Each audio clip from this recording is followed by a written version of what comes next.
Bueno, la idea surgió a partir de todas estas reflexiones que fuimos teniendo sobre la importancia de visibilizar la lucha política, la historia reciente de los dirigentes indígenas, ¿no? Que no solamente uno tiene que pensar en los tiempos de Sayhueque o por esa época, sino que hay una lucha que continuó y que muchas veces no se hace suficiente hincapié sobre qué pasó con la lucha indígena y cómo se siguió reclamando después de terminadas las campañas militares, ¿no? Y hay todo un tiempo que está bastante escondido, bastante poco conocido, que empezaron primero siendo los caciques que venían a Buenos Aires muchas veces a reclamar por su tierra, y eso está en el recuerdo de las comunidades que te dicen, bueno, mi abuelo fue a Buenos Aires tantas veces a reclamar por la tierra, por ejemplo. Y después esta clase de resistencia, bueno, fue cambiando, y la idea era saber, bueno, qué pasó durante la dictadura,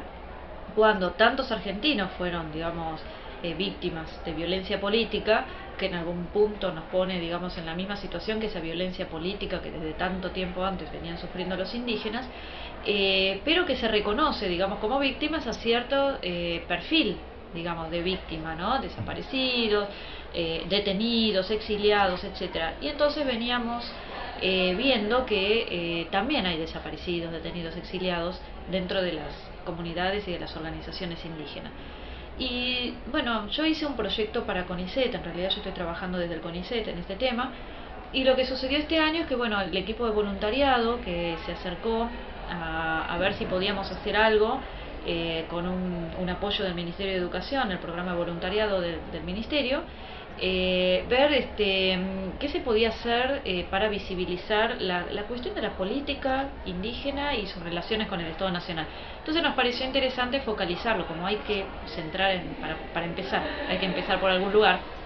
Entonces nos pareció interesante centrarlo en estos años de la dictadura, porque nos parece que justamente ilumina un periodo que es difícil de conversar, que en las propias comunidades parece que a veces hay dificultad para conversar estas cosas, y nos pareció interesante motorizar un poco esto, ¿no? Y que quede en el debate, y de paso contarle a los ciudadanos, no a los pueblos originarios que ya lo saben, pero sí al resto de los ciudadanos, que acá hubo una lucha donde también intervinieron los pueblos indígenas, ¿no?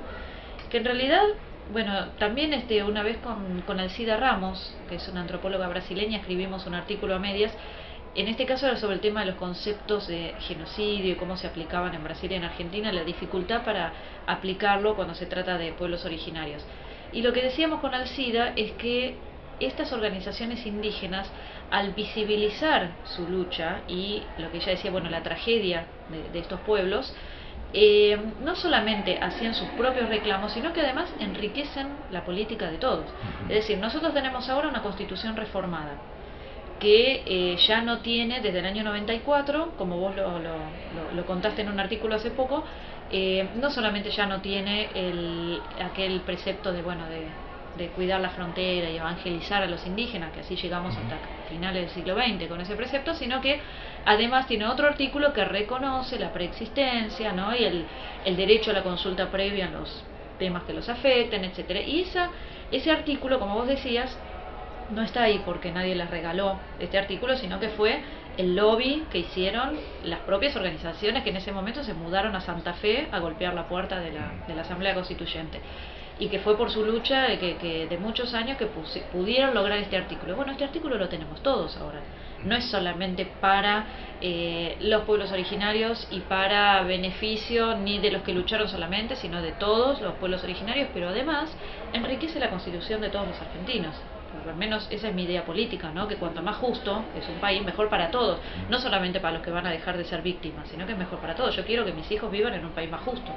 Y gracias entonces, por ejemplo, al AIRA, al Centro Coya, a las organizaciones que en ese momento estaban golpeando la puerta, mis hijos también van a tener un país más justo, ¿no? Entonces, digo, está bueno contarle a los argentinos que con todas las dificultades agregadas que contiene el tema de venir de pueblos originarios, con la lucha territorial incompleta que todavía tienen, con toda la estigmatización, con la prohibición de actuar en política que le hace hasta la propia clase política, ¿no? Que se siente con derecho. Uno encuentra funcionarios, por ejemplo, que se encuentran se creen en derecho de aconsejar al dirigente indígena y decir, pero vos no te metas en política, habla de la tierra, habla de la lengua, y del sol y los pajaritos, y no, o sea, esa idea de que se mantengan puros, ¿no? Una especie como de inocencia de niño, y que no se le reconoce el derecho a pelear por, no sé, y decir si les gusta o no les gusta el nuevo DNI. O sea, desde el lugar en que están, sin abandonar además su lucha específica. Entonces,